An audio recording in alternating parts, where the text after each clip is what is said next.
कैसे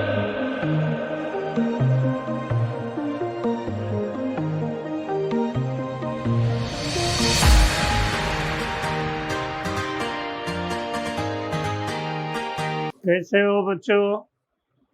कल का लेक्चर देखा होगा। हीट इंजन पर हम लोग बात किए थे। चलिए हम लोग कुछ सवाल बनाते हैं। एक प्रॉब्लम है,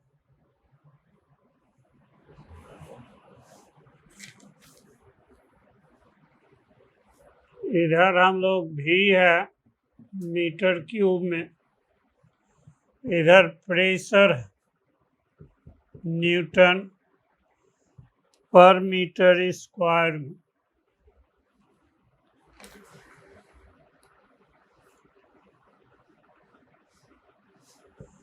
एक आपका जो है पीवी ग्राम दिया हुआ ए बी सी, यहाँ हमारा वॉल्यूम जो है 2 मीटर क्यूब है, यहाँ 1 मीटर क्यूब, यहाँ प्रेशर 10 न्यूटन पर मीटर स्क्वायर। कहता है an ideal gas is taken through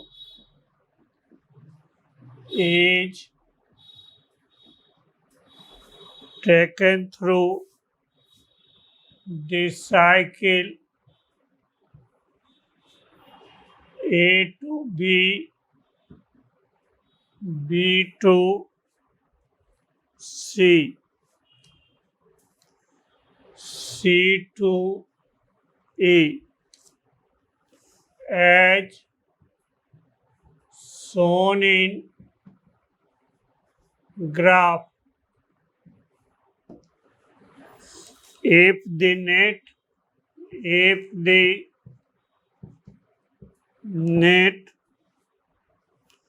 heat supplied to the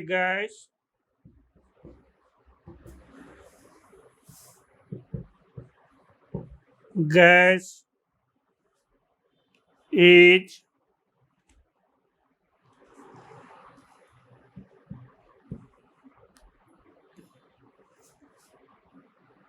10 joule.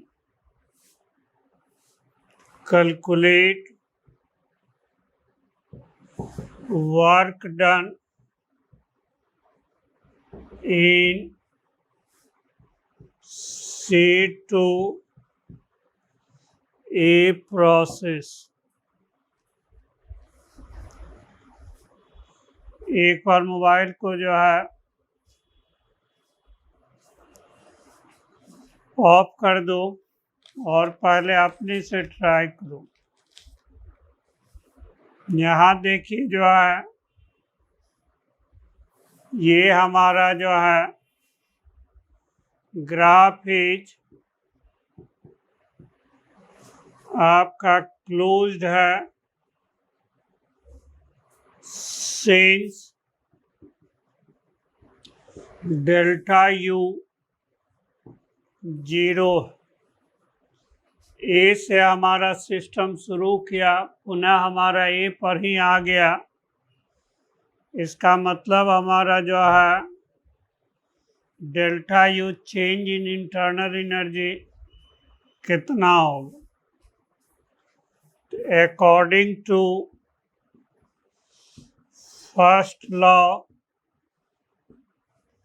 Delta H बराबर डेल्टा डब्लू जो डेल्टा यू। तो डेल्टा एच हमारा कितना दिया हुआ है 10, हमारा डेल्टा डब्लू ए बी जोड़ डब्लू बी सी जोड़ डब्लू सी ए जोड़ डेल्टा यू, इतना हमारा वर्क डन हो गया। ये हमारा चेंज इन इंटरनल एनर्जी हो गया, ये डेल्टा एच का वैल्यू है। तो ये 10 हो गया डेल्टा ए बी। तो प्रेशर कांस्टेंट है, पी डेल्टा भी एक लाइन बढ़ा देते हैं, डब्ल्यू बी सी क्या हो जाएगा 0। क्यों जो 0? चेंज इन वॉल्यूम आपका बी से सी में वॉल्यूम कांस्टेंट है, इसका मतलब वॉल्यूम चेंज नहीं कर रहा है। डेल्टा भी जोड़ डेल्टा सी ए जोड़ 0, ये हमारा 10 हो गया पी डेल्टा भी। तो ये आपका जो है 10 गुना ये आपका जो है 2 माइनस 1, ये आपका डब्ल्यू सी ए। ठीक, यहाँ 10 जूल के बजाय 5 जूल है, इसको करेक्शन कर लीजिए। तो ये आपका 5 है। तो यहाँ से डब्ल्यू सी ए कितना हो जाएगा 5 minus 10 that is minus 5 joule. ये डाटा करेक्शन कर लीजिए। ठीक,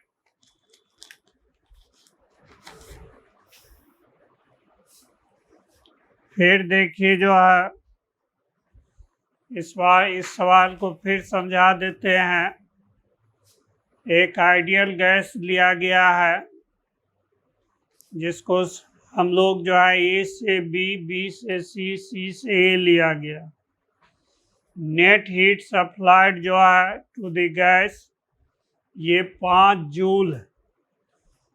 तब का तब वर्क डन बताइए C2 ए प्रोसेस में नहीं, तब हमारा जो है ये साइक्लिक प्रोसेस है, क्लोज ग्राफ है। क्लोज ग्राफ में हमारा डेल्टा यू क्या होता है 0, जहाँ से चला जिस स्टेटस से चला उसी स्टेटस में पहुंच गया। ठीक, तब हमारा according to first law of thermodynamics delta H बराबर delta W plus delta U. यहाँ डेल्टा एच हीट सप्लाई कितना किया गया 5 joule, W A B P delta भी, प्रेशर कांस्टेंट है, चेंज इन वॉल्यूम 1 से कितना गया 2 मीटर क्यूब में, तो 2 माइनस 1 हो गया, प्लस ये आपका डब्ल्यू बी सी में हमारा वॉल्यूम क्या है कांस्टेंट 0 हो गया, W C A change in internal energy 0 है, तो डब्ल्यू सी ए कितना होगा -5 जूल। ठीक, फिर देखिए जो है एक सवाल और बनाइए। एक सवाल हम लोग और देते हैं।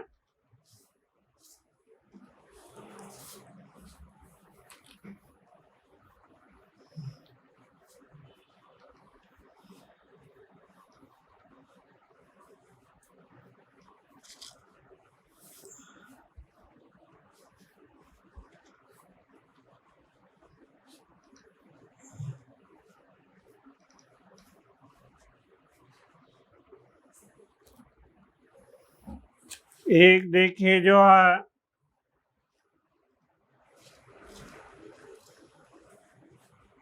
हमारा इधर P है, इधर V,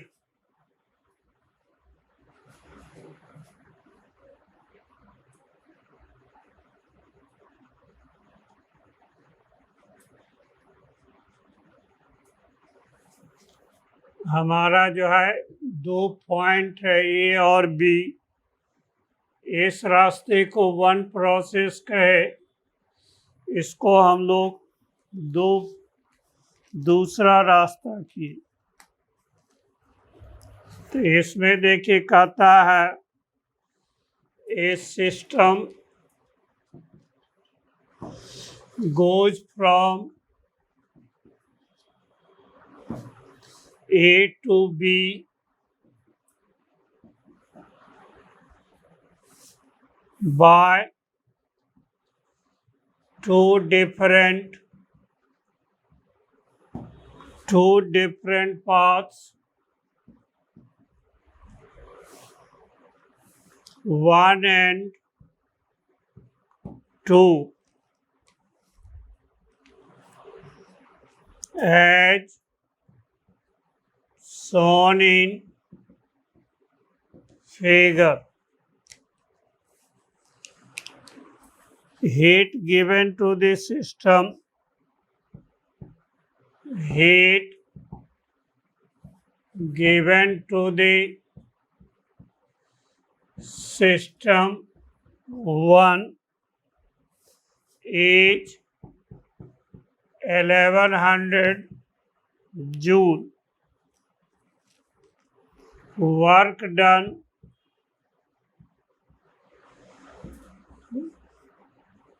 by this system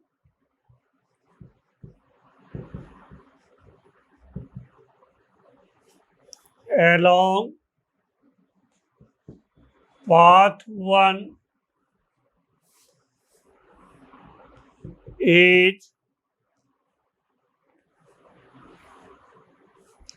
is more than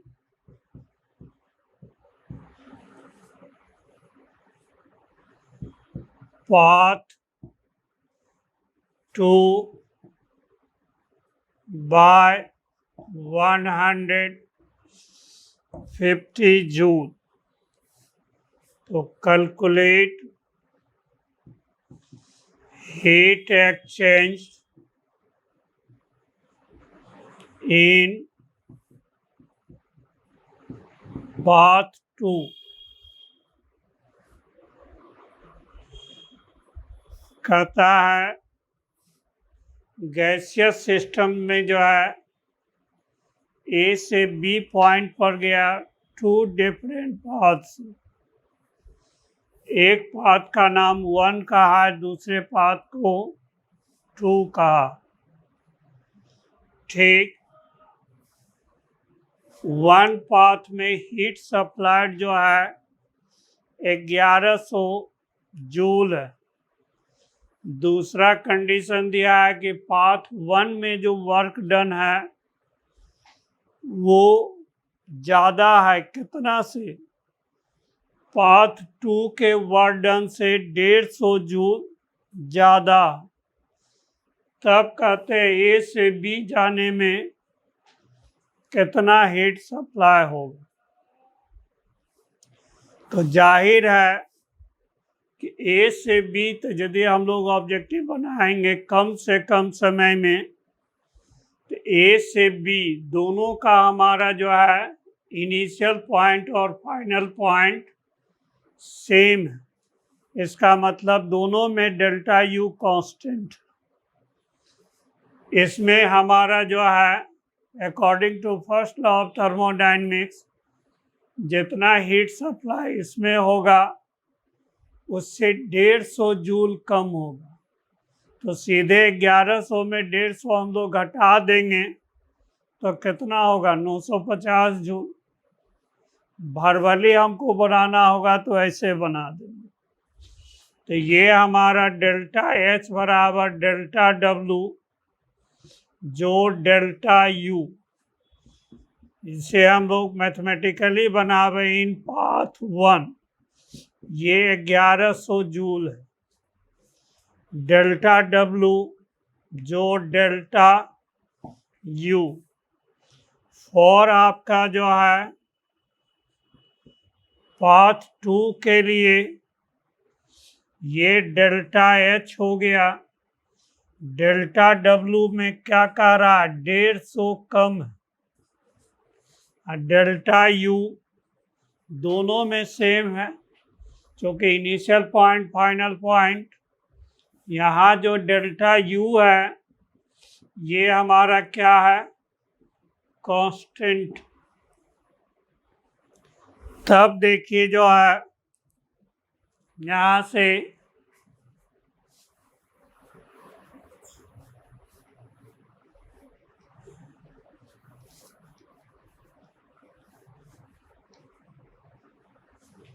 हमारा इसको सेकेंड इक्वेशन बोल दीजिए, इसको फर्स्ट बोल दीजिए। फर्स्ट माइनस सेकेंड कर दें तो 1100 माइनस डेल्टा एच बराबर 150। तो डेल्टा एच हमारा कितना हो जाएगा, 950 जूल हो जाएगा। एक सवाल और बनाइए।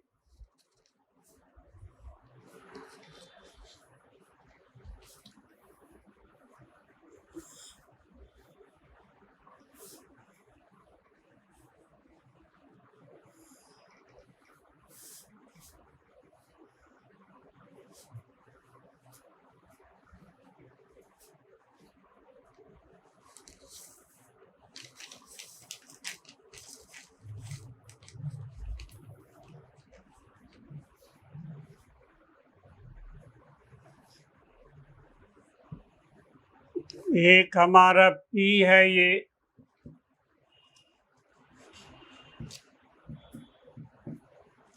इधर वॉल्यूम है,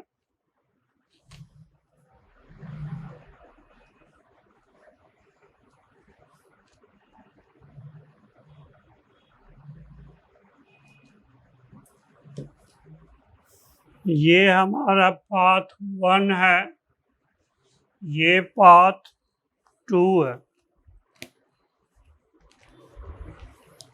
तो यहाँ आपका जो है PV plots, 2 gases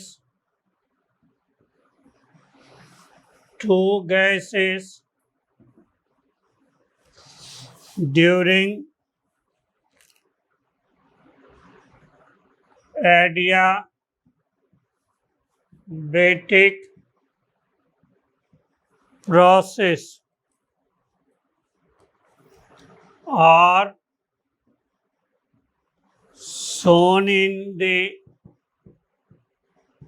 graph.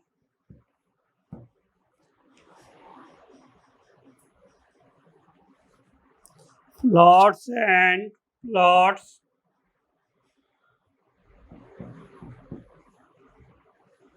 1 and 2 should corresponds respectively पहला है हीलियम एंड O2, दूसरा है O2 एंड हीलियम, तीसरा है हीलियम एंड आर्गन, चौथा है O2 एंड N2। इसका जवाब जरूर तुम लोग दे दोगे, सोच के बताओ। तो हम लोग दोनों आइडियाबेटिक प्रोसेस है, एक से हमारा प्लॉट को वो 1 नंबर का है, दूसरे को 2 नंबर। 1 नंबर ऑक्सीजन के लिए है या हीलियम के लिए है, 2 नंबर ऑक्सीजन के लिए है या हीलियम के लिए। नहीं, याद कीजिए, एडियाबेटिक प्रोसेस हमारा tan थीटा एडियाबेटिक ने डेल्टा P बटे डेल्टा V, ये आपका यदि मॉड में ले लें तो गामा P बटे V था। ठीक, तो जिसका गामा ज़्यादा होगा उसका स्लोप ज़्यादा होगा। हमारा P और V हमारा चेंज इन वॉल्यूम ने ये आपका जो है इसको जो है गामा डेल्टा पी बटे डेल्टा भी के रूप में लिखिए। तो जिसका डेल्टा पी ज़्यादा हो ने वो आपका जो है हमारा जो है तो हमारा स्लोप टेन थीटा 2 जो है ये बड़ा है टेन थीटा 1 के लिए। 2 का स्लोप क्या है, ये बड़ा है नहीं, तो जाहिर है कि हमारा गामा 2 ग्रेटर होगा गामा 1 का नहीं। तो हमारा गामा 2 किसके लिए होगा, इसका मतलब गामा 2 किसके लिए है, ये आपका हीलियम के लिए। और गामा 1 किसके लिए है, ये आपका O2 के लिए। ये आपका गामा 1 का स्लोप कम है, तो ये आपका जो है तो गामा 2 किसके लिए होगा, हीलियम के लिए होगा। और गामा 1 के लिए कौन होगा, O2। तो कौन चॉइस होगा, सेकंड चॉइस सही है। बस इसमें जो है ध्यान रखना था कि ये फॉर्मूला मालूम है कि नहीं। 1 का देखिए चेंज इन वॉल्यूम दोनों में सेम है, जिसका डेल्टा पी बड़ा होगा तो डेल्टा पी हमारा 2 नंबर का ग्राफ का क्या होगा, ज़्यादा होगा नहीं। ठीक, इसी से रिलेटेड हम लोग जो है एक सवाल और देते हैं।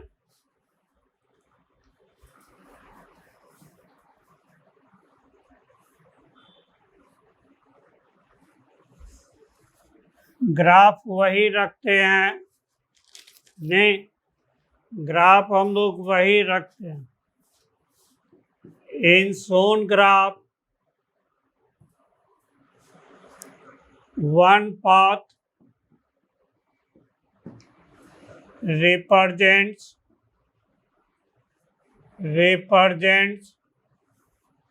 isothermal process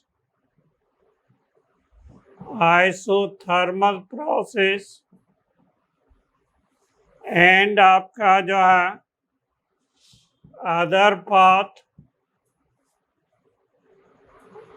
represents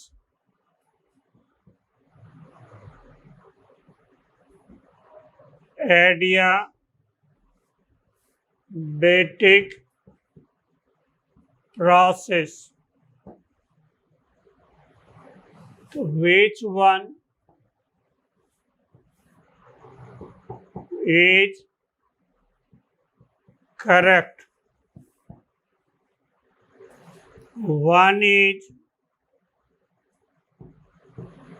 isothermal and 2 is adiabatic। दूसरा है 2 is isothermal and 1 is दोनों एक ही हो जाएगा ठीक। 2 is isothermal and 1 is adiabatic। तीसरा में बी बोथ, चौथा में नन। तो स्लोप हमारा किसका है, टेन थीटा 1, ये आपका छोटा है टेन थीटा 2 का। तो हमारा टेन थीटा एडियाबेटिक प्रोसेस पढ़ाए थे, टेन थीटा आइसोथर्मल। तो वन हमारा पाथ किसको रिप्रेजेंट करता है? आइसोथर्मल प्रोसेस को। दूसरा क्या रिप्रेजेंट करेगा? एडियाबेटिक प्रोसेस को। ठीक इसी में हम लोग एक तीसरा प्रॉब्लम लें।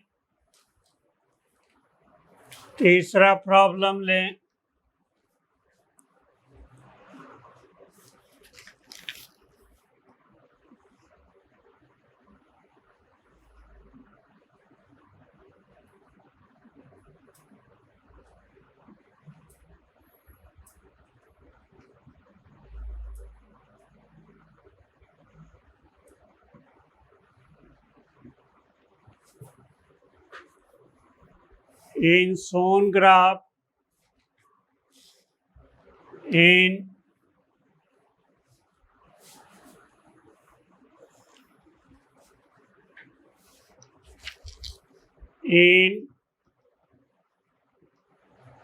shown graph,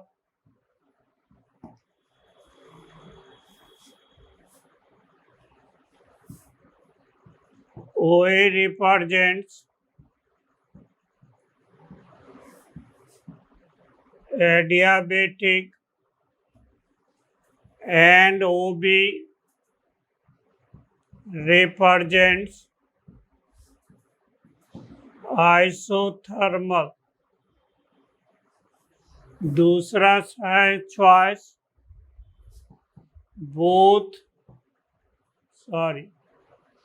OA represents isothermal and OB represents adiabatic process. तीसरा में both represents adiabatic process. चौथा में ये आपका both represents isothermal process. पांचवा में है none of the above.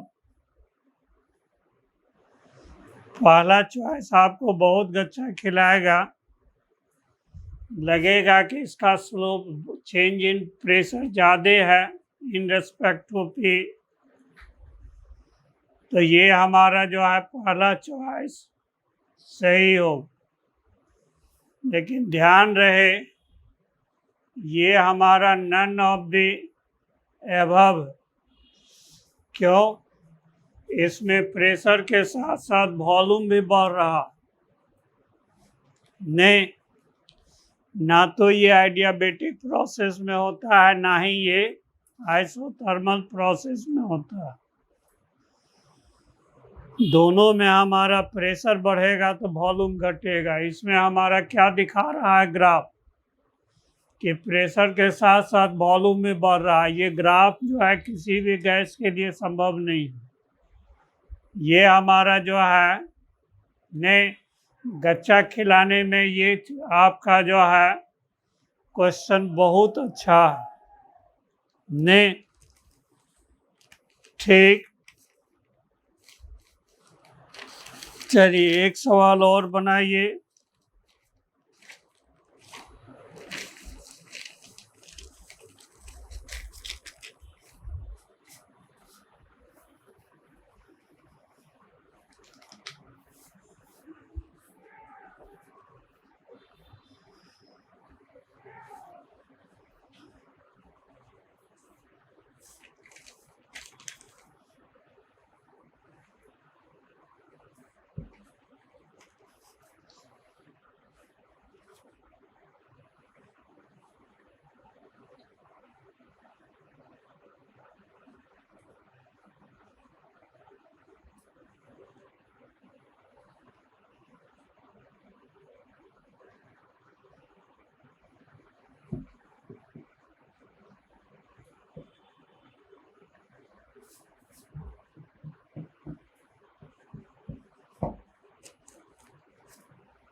कहता है an ideal gas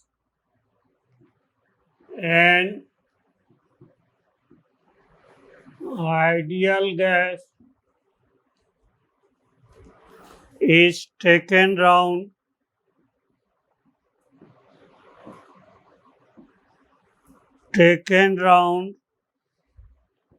this cycle A, B, C, D, A as shown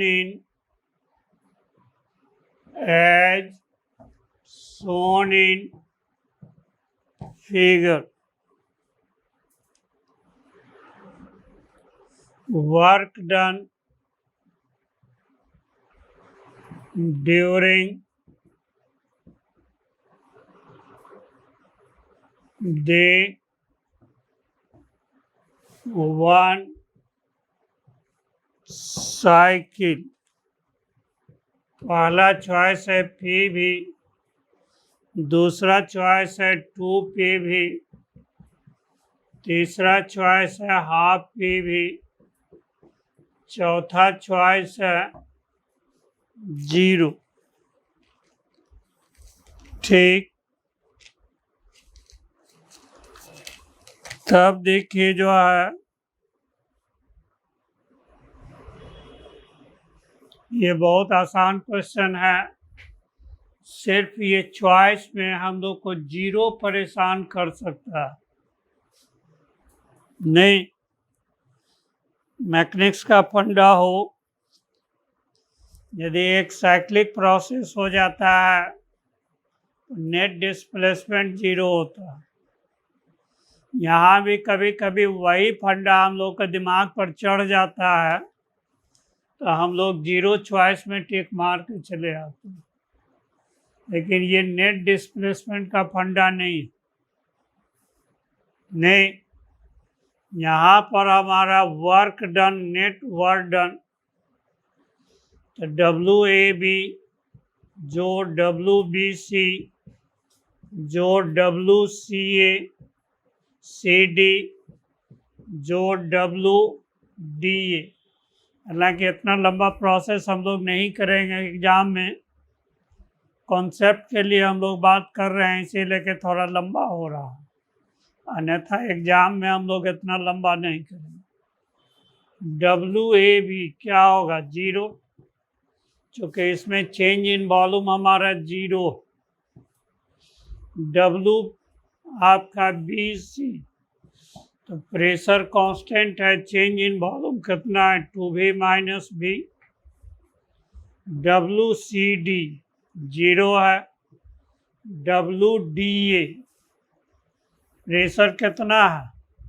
P constant है, चेंज इन वॉल्यूम, तो V minus 2V। Initial volume है 2V, फाइनल वॉल्यूम क्या हो गया? V। चेंज इन कितना हो जाएगा? इतना। तो ये हमारा 2PV में आपका माइनस PV घट जाएगा, तो ये क्या हो जाएगा? PV। ठीक, इसी में देखिए जो है ये तो प्रोसेस से हो गया।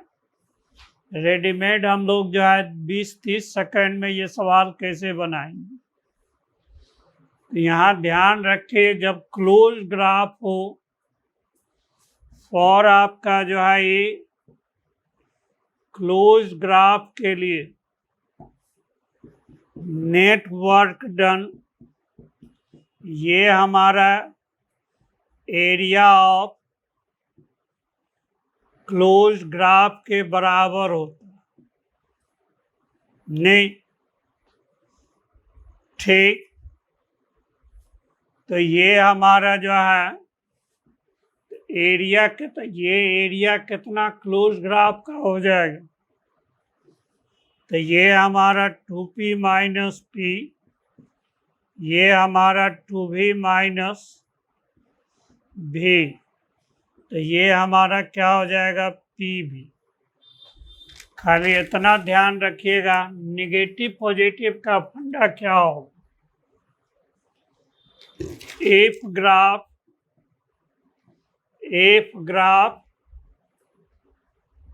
be clockwise, then work done हम लोग पॉजिटिव लेंगे। इफ आपका जो है इफ क्लोज्ड ग्राफ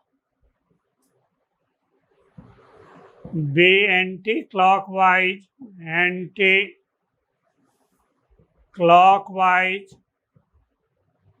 देन हम लोग वर्क डन क्या लेंगे, नेगेटिव लेंगे। ठीक है, एक सवाल और बनाइए।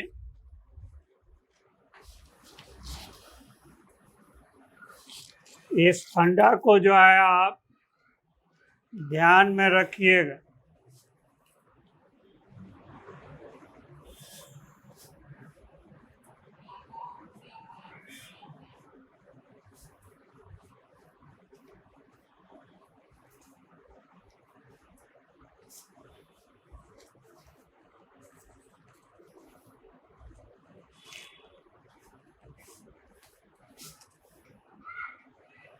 इधर वॉल्यूम है सेंटीमीटर क्यूब में,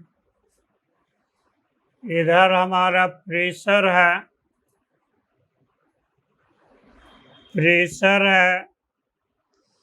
किलो पास्कल।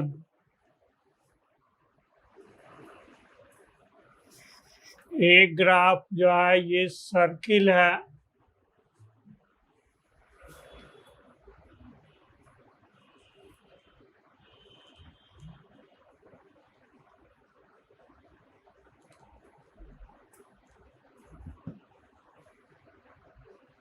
ग्राफ हमारा क्लॉकवाइज है।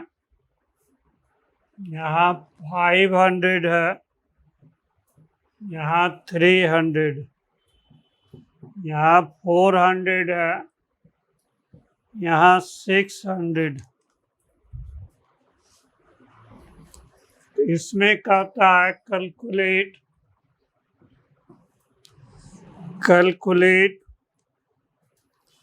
heat absorbed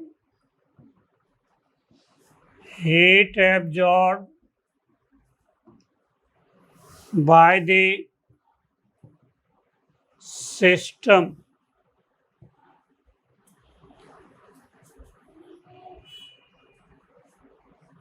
going through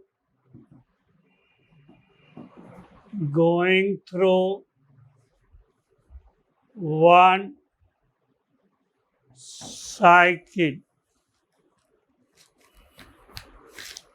ठीक, तो यहाँ जो है ये आपका ग्राफ क्या है, क्लोज ग्राफ। नहीं, एक बार पॉज करके खुद एक बार सॉल्व करो, बन जाए तो अच्छी बात है, नहीं बने तो आपका जो है सलूशन देखना शुरू करोगे। तो यहाँ देखिए हमारा सलूशन हम लोग करते हैं। ग्राफ, नेचर ऑफ ग्राफ कैसा है, नेचर ऑफ ग्राफ जो है ये क्लोज्ड, तो इसका मतलब डेल्टा यू क्या होगा, 0। इसका मतलब delta H, delta U, delta W according to first law of thermodynamics. तब हमारा डेल्टा एच ये 0 है, डेल्टा डब्ल्यू, इसका मतलब डेल्टा एच बराबर डेल्टा डब्ल्यू।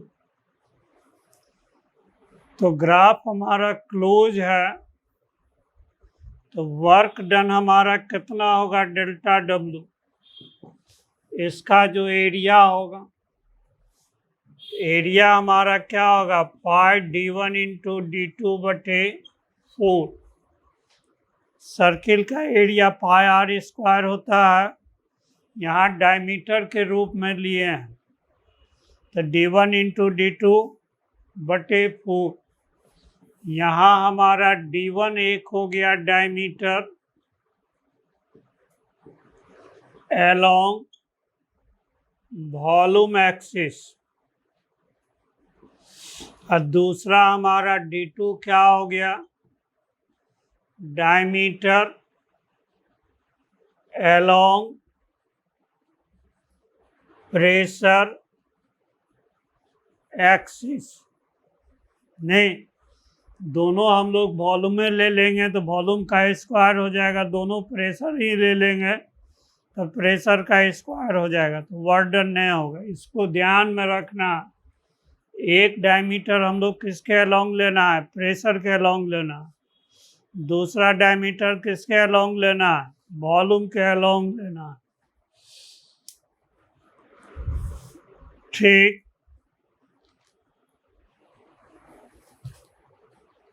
चलो इसको वैल्यू पुट करो। पाई का मतलब 3.14, डायमीटर अलोंग वॉल्यूम एक्सिस ले लो तो ये 500 माइनस 300 सेंटीमीटर क्यूब में है। SI में क्या करना है, मीटर क्यूब में बदलना है, तो 10⁻⁻6 से गुना करोगे तो मीटर क्यूब हो जाएगा। एक डायमीटर लेना है प्रेशर एक्सिस में, तो 600 माइनस 400, ये देखो किस इकाई में है, किलो पास्कल। इसका मतलब 10⁻³ न्यूटन प्रति मीटर स्क्वायर।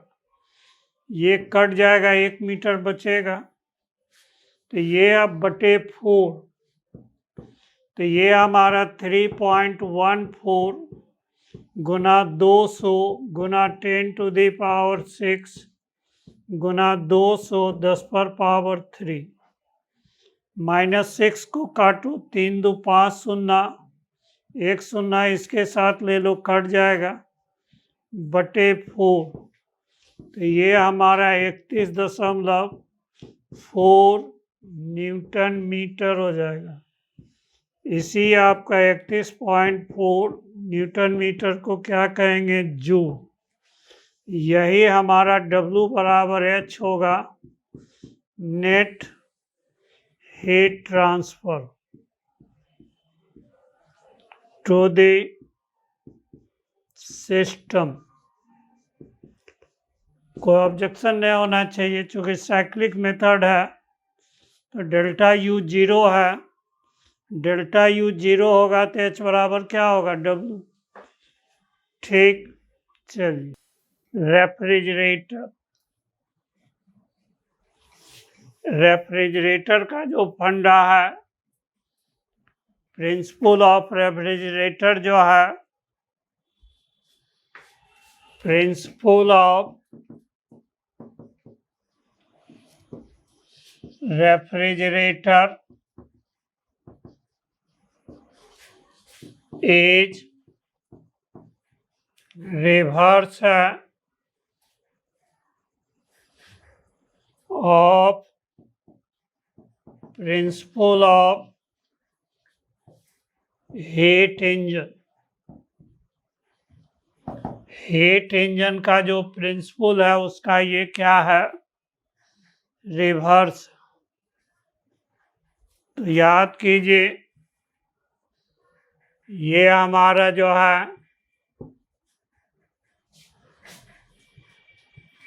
वहाँ हमारा सोर्स से हीट सिंक में जाता था, ये हमारा काम कर रहा है B, ये सिंक।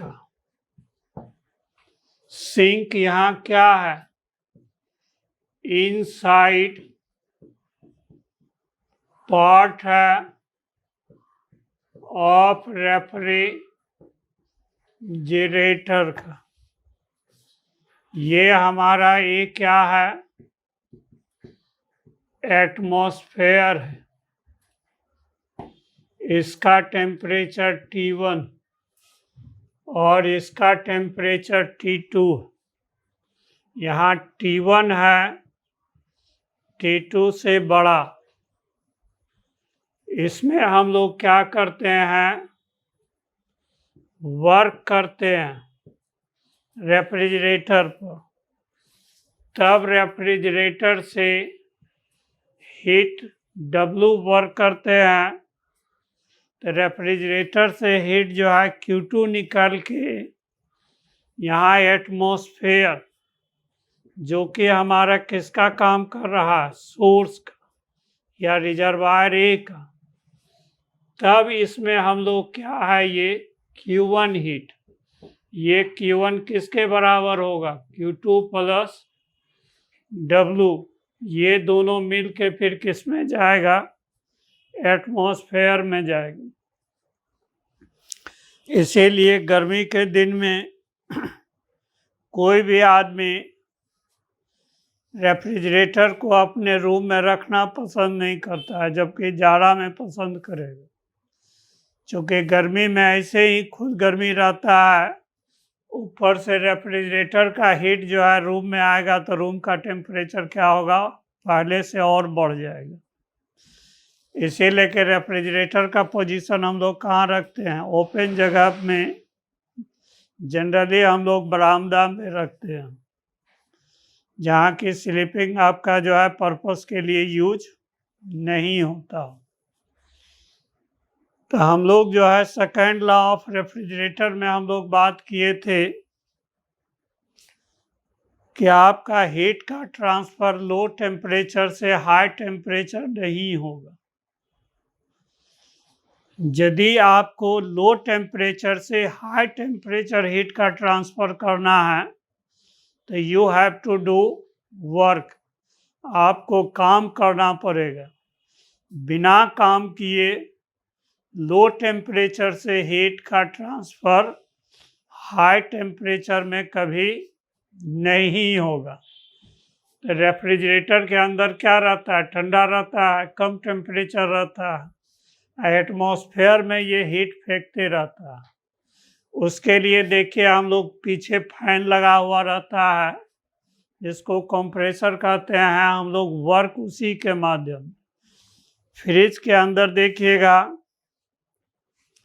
कॉपर का जो है पाइप बिछा हुआ रहता है चारों तरफ से ने, और उसमें गैस हम लोग जो है CF2 Cl2 भरते हैं ने। ये हीट का जो है बहुत बेहतर एब्जॉर्बर है।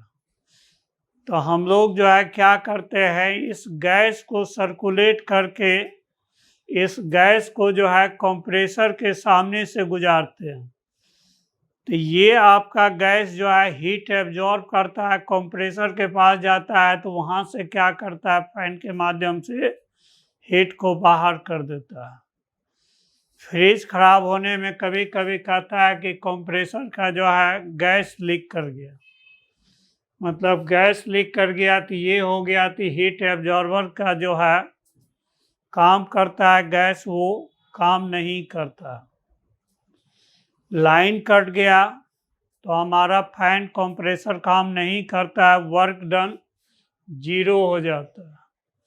जब वर्क डन जीरो हो जाएगा तो लो टेम्परेचर से हाई टेम्परेचर का हीट ट्रांसफ़र बंद हो जाएगा। तो फिर क्या होगा, रिवर्स कंडीशन हीट इंजन की तरह होने लगेगा। हम लोग सोर्स दैट इज एटमॉस्फेयर से हीट फिर क्या होगा, रेफ्रिजरेटर में नेचुरली जाना पड़ेगा। इसीलिए कि 1-2 घंटा के बाद देखिएगा रेफ्रिजरेटर के अंदर का टेम्परेचर और बाहर का टेम्परेचर बराबर हो जाता है। ठीक, तो यही हमारा रिवर्स है। इसी को हम लोग एरो बदल दें तो ये कल वाला क्या हो जाएगा, ये हमारा हीट इंजन हो जाएगा। तो यहाँ हमारा मोटिव क्या है, रेफ्रिजरेटर से हीट निकालना Q2। उसके लिए हम लोग इनपुट, ये हमारा इनपुट हो गया, ये हमारा इसके लिए ये क्या हो गया, आउटपुट हो गया। तो यहाँ पर हम लोग रेफ्रिजरेटर के लिए हम लोग इफिशिएंसी नाम नहीं देके क्या दिए हैं, कॉप। कॉप का full form C stand for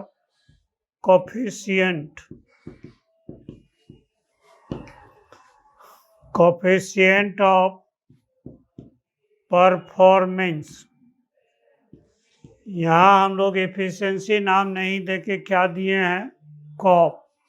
refrigerator का मुख्य काम क्या है, हमारा सिंक या इनसाइड पार्ट ऑफ रेफ्रिजरेटर से Q2 हीट निकालना। तो ये हमारा हो गया Q2। ये हमारा क्या हो गया, आउटपुट पावर के जगह पर हो गया। ये हमारा वर्क क्या हो गया, इनपुट पावर के रूप में हो गया। तो आउटपुट बटे इनपुट तो क्या हो जाएगा, W। ये कॉप, या इसी को आप कॉप बराबर Q2 बटे W को लिख सकते हो Q1 माइनस Q2।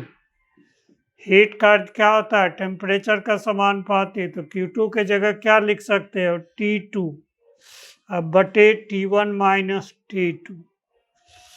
ये मुख्य रूप से यही दो फार्मूला हम लोग को ध्यान में रखना है। यदि हमारा जो है हीट एक्सपेल्ड और W में हो तो वो फार्मूला, टेम्परेचर के रूप में हो तो ये फार्मूला। तो Q2 बटे W, यहाँ कंजर्वेशन ऑफ एनर्जी से कि W का वैल्यू हमने रख दिया Q1 माइनस Q2। तो ये देखिए जो है इनिशियली व्हेन आपका जो है refrigerator is set to work, नया नया रेफ्रिजरेटर लाते हैं तो उस समय हम लोग सेट करते हैं, तो उस समय क्या होता है, T1 बराबर T2। तो कॉप हमारा क्या होगा, T2 बटे T1 minus T2। T1 T2 बराबर है, तो उस समय हमारा जो है कॉप क्या होगा, इन्फिनिटी होगा। उसके बाद क्या होगा, T1 बढ़ेगा और T2 घटेगा। ने विथ आपका जो है टाइम इंटरवल के लिए हमारा T1 इंक्रीज करेगा। ने चूँकि एटमॉस्फेयर है तो T1 आपका मोर और लेस क्या होगा, इंक्रीज लिखना उचित नहीं है, चूँकि एटमॉस्फेयर को हम लोग आइडियल मानते हैं, तो ये तो एटमॉस्फेयर का कांस्टेंट रहेगा, लेकिन T2 क्या होगा, डिक्रीज करेगा। तो हमारा कॉप क्या होगा, नीचे वाला टर्म बढ़ेगा, ने डिफरेंस बढ़ेगा, तब कॉप हमारा क्या होगा, डिक्रीज करेगा विथ आपका टाइम। ठीक, तो ये आपका जो है जब हमारा रेफ्रिजरेटर के अंदर 2 डिग्री से 4 डिग्री टेम्परेचर हो जाता है तो ऑटो कट लगा हुआ रहता है, तो उस समय हमारा क्या होता है, रेफ्रिजरेटर काम करना बंद कर देता है ताकि बिजली का खपत कम हो। फिर 7-8 डिग्री टेम्परेचर तक जो है हीट जब बढ़ जाता है तो फिर इंजन आपका कंप्रेसर काम करना शुरू कर देता है। ठीक, ये हमारा ऑटो कटअप के पहले का केस है। ये तो यही इतना सा थ्योरी है, इसमें ज़्यादा थ्योरी है नहीं। आइए हम लोग एक सवाल बनाते हैं।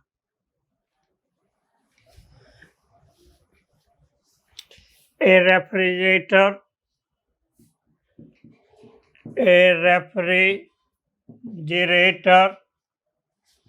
works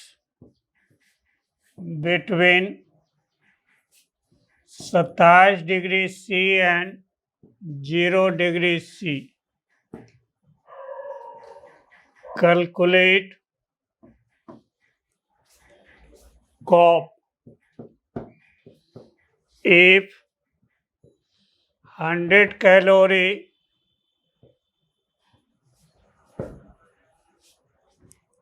if 100 calorie heat is repelled from inside part of refrigerator,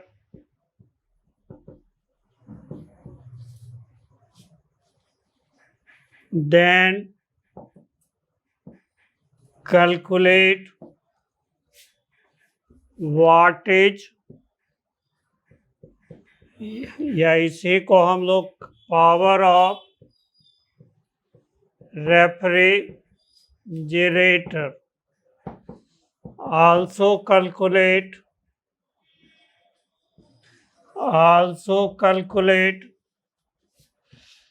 total heat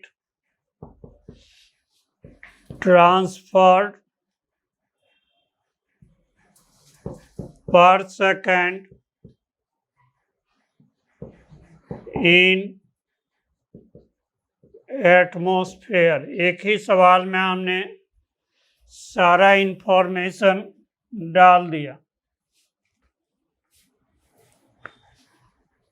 यहाँ देखिए जो है 0 डिग्री और 27 डिग्री के बीच काम कर रहा, तो कॉप हमारा क्या हो जाएगा, Q2 बटे W या T2 बटे T1 माइनस T2, तो ये 273 बटे ये 27 हो जाएगा।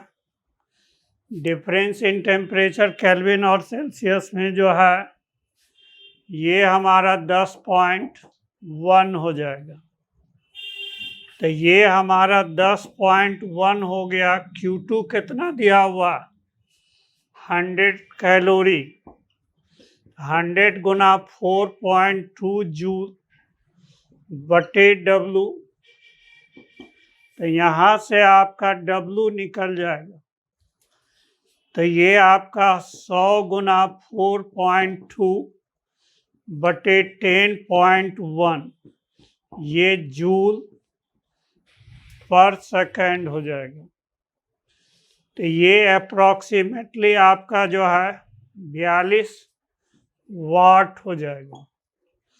Q1 हमारा कितना हो जाएगा, Q2 प्लस W, तो ये हमारा 100 कैलोरी और W कितना है पर सेकेंड, ये आपका 42 बटे 4.2, तो ये हमारा अप्रॉक्सीमेटली इतना कैलोरी, इसको वाट को हम लोग कैलोरी में बदल दिया, कैलोरी पर सेकेंड हो जाएगा, तो ये 110 कैलोरी पर सेकेंड हो गया। यही हमारा क्या हो गया, हीट ट्रांसफर इन एटमॉस्फेयर हो गया पर सेकेंड। 1 घंटा होने जा रहा है, आज हम लोग यहीं तक रखते हैं, अगले क्लास में ट्रांसफर ऑफ हीट पढ़ाएंगे। Thank you.